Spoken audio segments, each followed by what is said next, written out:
afternoon, and thanks for joining us for a special Decision 2014 Election Day edition of KUJH News. I'm Sierra Upton.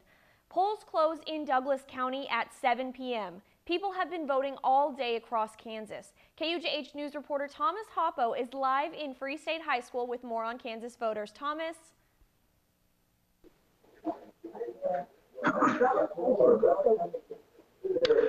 Thanks, Sierra. So I'm here at Free State High School right now, where doors opened this morning for the voting polls at 7 o'clock.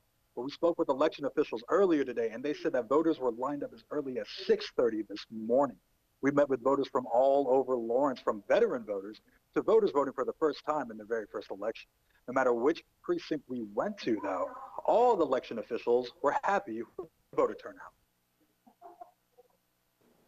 People did remember on the 4th of November to vote. This is my first time voting, and I really enjoyed, being able to vote. Some had goals in today's election. I think it's good to have like I said, have your voice heard. They say, oh, well, why should I vote? It doesn't matter. It does. While others had roles. Gene Bean, I'm the election supervisor for Precinct 4. There's no line. There are 71 precincts in Douglas counties and some that are smaller than others. Well, we had a little line this morning. But still with surprising numbers. Right now we've had 110 voters. And for this precinct, that's pretty good. Free State High School's precinct is a different story. Very good turnout here. We had people in line around the corner before 7 o'clock this morning. And voters waited patiently in these lines, even this first-time voter in the wrong line. I didn't know anything about a precinct or whatever. Yeah, I guess you have to vote closest one to your house. Polls close at 7. Elections officials will still be here. When can you go home? When we're done, which will probably be 8:30 or 9. So again, polls close 7 o'clock tonight, so voters still have a few hours to cast in their votes. As you can see right now, voters are still piling up behind me, waiting for their turn to cast in their votes. So earlier today, when we spoke with election officials, the votes at 1 o'clock was close here at this precinct to 300 votes. Now, a couple hours later, it's close to 500 votes. So the number's only going to keep growing. For KUJH News, I'm Thomas Hoppo. Thanks, Thomas. To avoid long lines on Election Day, about 10,000 Douglas County residents cast their ballots early in advanced voting. That's 13.7% of registered voters.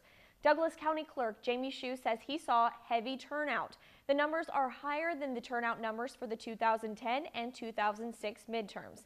In fact, they neared the type of numbers he sees in advanced voting during presidential election years. He says the gubernatorial race was a big reason. There's been a lot of advertising and the campaigns have been really active. When you have the campaigns really active and you have people feeling like this election is really, really important is when you get a lot of people turning out who don't normally turn out an election this size.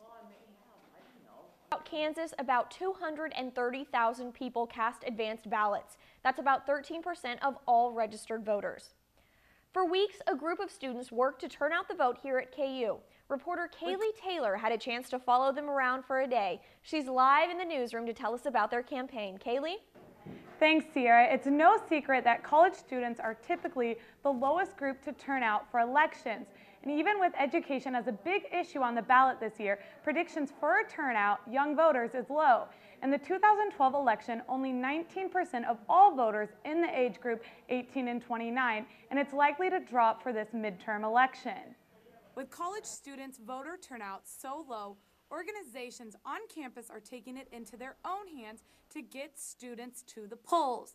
The nonpartisan group Future Majority, along with other organizations, have tabled, texted, and everything in between to make sure as many people vote as possible. Spending many days on Wesco Beach and at the Union, Rock Chalk the Vote tried to make a difference registering new voters, calling suspended voters, and texting registered voters to make sure they knew when to vote.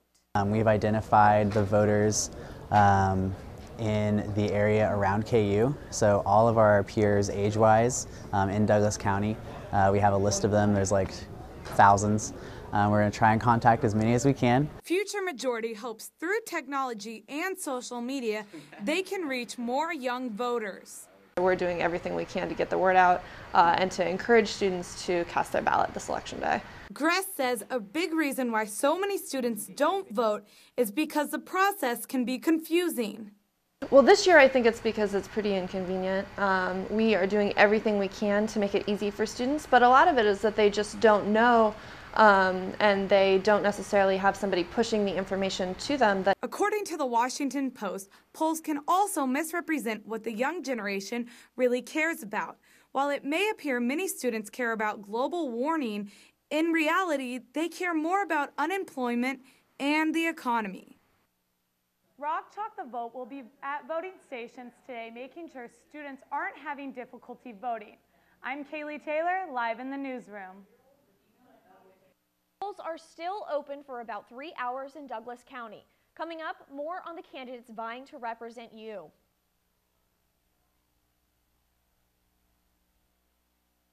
You need to vote, or else someone will speak for you, and it will be your government, no matter if you consented to it or not. Plus, 2 measures are also printed on Douglas County ballots. We'll look into the questions that could affect your wallet. You're watching Decision 2014 on KUJH News. Stay with us.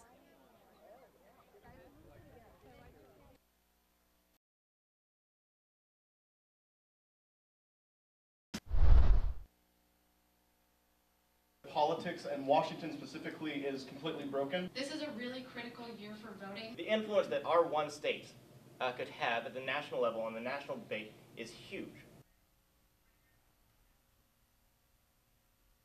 Welcome back to a special Decision 2014 edition of KUJH News on this election day. Now let's break down the races and issues on the ballot here in Douglas County. To do this, we talked with students from KU's Young Democrats, College Republicans, College Independents, and Young Americans for Liberty chapters. We'll begin with the tight race for Kansas governor. Incumbent Republican Governor Sam Brownback has 2 opponents, Democrat Paul Davis and Libertarian Keen Umber. Brownback has been in office since 2011. Previously, he served 2 terms as a U.S. Senator. Davis is a Kansas State representative and the current Kansas House Minority Leader. He represents the 46th District, which serves KU. He is also a lawyer. Umber is a lawyer originally from Great Bend, Kansas. When he takes office, he's really hoping to restore the cuts that have been made to public education and to restore our tax policy to one that's a lot more fair for all Kansans. Sam Brownback stands to create an environment where we can grow the Kansas economy by lowering taxes and attracting businesses. He's also an advocate for investing in education, particularly technical schools. Completely renovating the K-12 system and making sure that it's funded appropriately and properly. Open transparency within the government and itself. One of Kansas's U.S. senators is up for re-election this year. 3-term Republican Senator Pat Roberts has 2 challengers, independent candidate Greg Orman and Libertarian Randall Batson. Roberts has been in Congress since 1980. He was elected to the U.S. Senate in 1996. He also served in the U.S. Marine Corps for 4 years. Orman is an Olathe businessman. He is an independent who hasn't said whether he'd vote with Republicans or Democrats in the Senate if elected. Batson is a quality assurance inspector at a manufacturing facility in Wichita. He previously served in the Navy and worked as a technician. Fiscally responsible and socially tolerant Greg Orman, who is a businessman and not a politician, and who has been trying to put Kansas values ahead of politics. He also opposes Obamacare because he believes that the doctor-patient relationship should be kept just between the doctor and the patient without government interference. One of his primary goals is to help reduce military spending, something that the rest of Congress fails to touch on. And he would certainly reform the marijuana laws in the state of Kansas. KU is part of Kansas's 2nd congressional district for the U.S. House of Representatives. Republican Lynn Jenkins has held that seat since 2009. Before that, she was a certified public accountant. She's been challenged this year by Democrat Margie Wakefield and Libertarian Chris Clemens. Wakefield is a lawyer from Lawrence. She's also immediate past chair of the Douglas County Democratic Party and the 2nd Congressional District Caucus. Clemens is a science teacher in Kansas City, Kansas. He's challenging Jenkins because of frustration over the increasing divide in Congress. She wants to get elected so that we can find bipartisan solutions for problems that we're all facing, things like education and energy policy that we're simply butting heads on right now without getting anything done. Over half the bills she's authored have been co-sponsored by Democrats. She also opposes tax increases and is for the balanced budget amendment as well. She's for limited government and has actually been a big advocate for college savings plans. We're working on drug reform, and his basis for that is that it would help Kansas farmers and the agricultural industry here in Kansas to foster a better economy here, and then also to reduce the income tax. In the Kansas House, the KU campus is divided into two districts, the 44th and 46th. It's represented by Barbara Ballot in the 44th district. She's running unopposed this election. The 46th district seat is currently held by Paul Davis. He's giving up his spot to run for governor. Democrat Dennis Boog Heiberger and Republican Douglas Robinson are running for the open seat. Heiberger is an attorney and former Lawrence mayor and city commissioner. Robinson has a degree in broadcast communications from San Francisco State University. This is his first time running for office. Boog is a really strong advocate, once again, of public education because that's one of the biggest issues we have in this race. He's really going to make sure that, once again, we're working across party lines to get things done. He believes in the importance of the Constitution as well as the dignity and equality of every person. He believes that all people are created by God and should be treated that way. The Kansas Secretary of State has electoral, economic, and administrative responsibilities. Incumbent Republican Chris Kobach faces Democratic challenger Gene Schodorf. Kobach took office in 2011. Previously, he was a constitutional law professor and litigator. Schodorf is a former Kansas State Senator. She works as a speech and language pathologist in Wichita. She also served on the Wichita School Board for 12 years. Gene wants to make sure that we're streamlining the voting process to make it easier and more understandable for Kansans and really just get us back on track. He's a big supporter of the Second Amendment as well as government transparency and business regulation. He's also for the voter ID laws and proof of citizenship to try to stop voter fraud.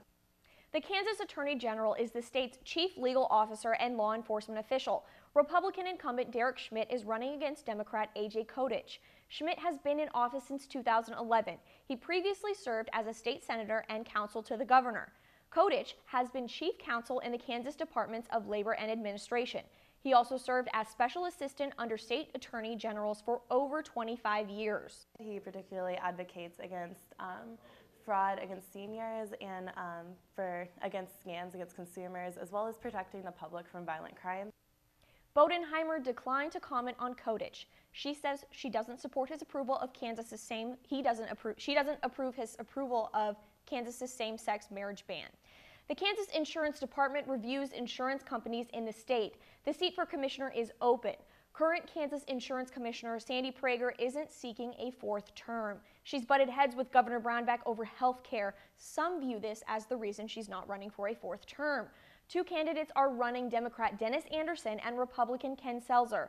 Anderson has more than 30 years of experience in insurance. Prager, a Republican, endorsed him for her seat. Selzer is a certified public accountant who has worked in the reinsurance industry. He sees the mess that's being caused by CanCare and the Medicaid expansion issue, and he wants to make sure that we're working and finding out what's actually best for Kansans health care instead of what's maybe best for special interests. He's for cutting bureaucratic red tape to make it easier to get insurance, which also makes it cheaper for consumers. One of the two questions on the ballot Lawrence voters are answering today. Should the city of Lawrence increase the sales tax 0.2% to help fund a new facility for the Lawrence Police Department? The new facility would consolidate the department's operations in one building to improve efficiency. The building would go on land close to I-70, currently owned by Hallmark Cards. The estimated costs for the building are $25.7 million. Taxpayers would pay for it if this sales tax passes. And Lawrence City Commissioners voted last week to offset some of the costs for the facility by selling surplus land on the Hallmark Cards property. The sales tax would be effective for at most 9 years. The revenue would only be used to fund the new police facility. The second question on the ballot: should raffles be legal for charities in Kansas? The topic's been overshadowed by other issues but remains a concern for nonprofit organizations in Lawrence. Any form of lottery is illegal for nonprofits in Kansas. Raffles are considered a type of lottery. Longtime Lawrence resident Thomas Bryce doesn't like the idea of gambling. I understand the idea of making the money and putting it to good use, but I don't think it's right to put people's lives, their emotions, their livelihoods at risk for someone to profit. Kate Meggy moved from Illinois in August to run the Lawrence Humane Society. She says raffles only make up a modest part of nonprofit fundraising, so changing the law would benefit smaller organizations the most. It would be really nice if it were official and legitimate, because it's a great way to raise money for some of our smaller organizations. A lot of us depend on the $5 and $10 donations. Meggy wanted to hold a raffle in August, but was surprised to learn that was illegal. The last raffle we did in Champaign for the synagogue that I was with made a lot of money. We raffled off an iPad, we raffled off, cash prizes. It's a great way to raise money for a good cause. Bryce says he's concerned the amendment would lead to looser gambling laws. It's one thing to raffle off a quilt or something for charity or whatever, but it seems like if you open the door for that, then you really can't close the door on other things. Kansas Senate and House passed the amendment last spring, giving voters the final say. Meggy's already planning her next move if the amendment passes. I would love to do a photo contest. We could vote on it, or raffle off for the cutest pictures. There are so many options we could do. I have tons of ideas. So. The amendment still wouldn't allow these nonprofits to work with professional lottery companies or use electronic gambling machines. If a majority of Kansans vote yes, lawmakers will meet during the next legislative session and regulate these raffles. It's likely these changes will not go into effect until the summer of next year. As the hours count down to polls closing, the nation's eyes are on Kansas voters in two tight races. Why would Republicans abandon the Sam Brownback and Pat Roberts and at least consider alternatives? The reason how Kansans decide to color the map tonight is garnering national attention. When Decision 2014 on KUJH News continues.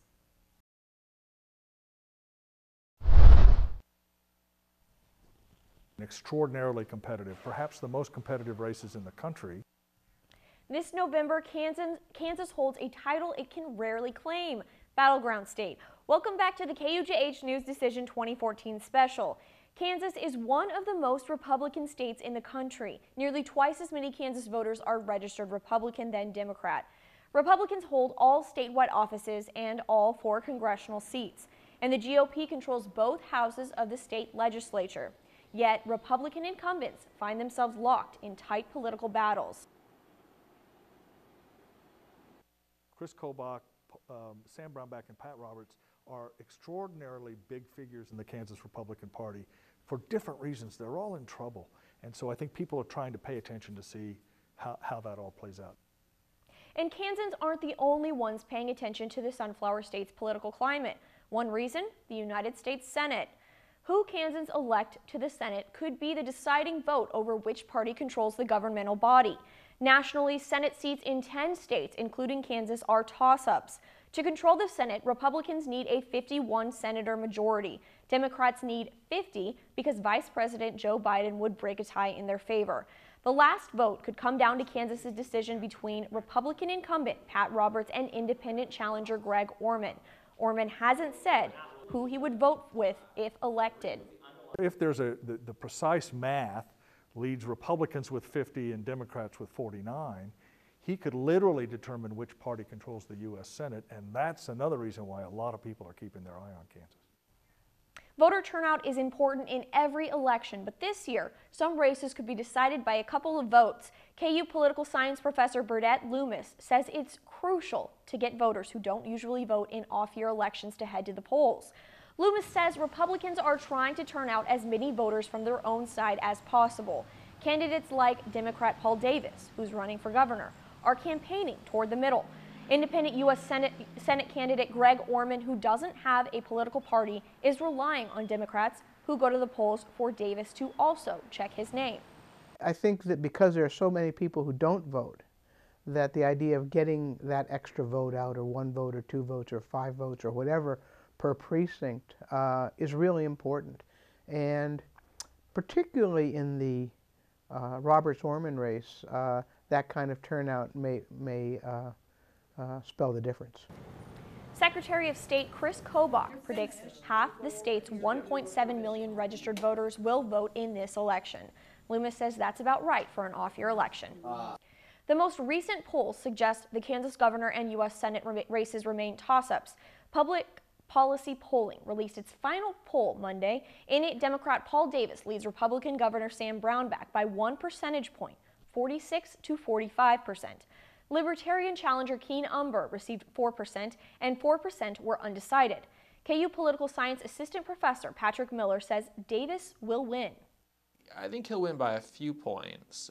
No landslide, but at this point, Governor Brownback needs the polls to be wrong in order to really pull off a victory. Looking at the U.S. Senate race from that same poll, independent candidate Greg Orman leads incumbent Republican Senator Pat Roberts 47 to 46%. Libertarian Randall Batson received 3% of the votes, and 4% of voters are undecided. Miller says the Senate race is a true toss-up. I would say probably a slim chance of an Orman victory, but I could easily see that flipping to Roberts with a good get-out-the-vote effort. Polls close in eastern Kansas at 7 p.m. They close in the western half of the state at 8 p.m. Central Time. KUJH will go live every hour starting at 7 to bring you the latest Douglas County and Kansas voter returns. We'll also go live to candidate watch parties. Coverage continues in a few hours right here on KUJH. That does it for this special decision 2014 edition of KUJH News. For all of us here at KUJH TV, I'm Sierra Upton. We'll see you back here at 7.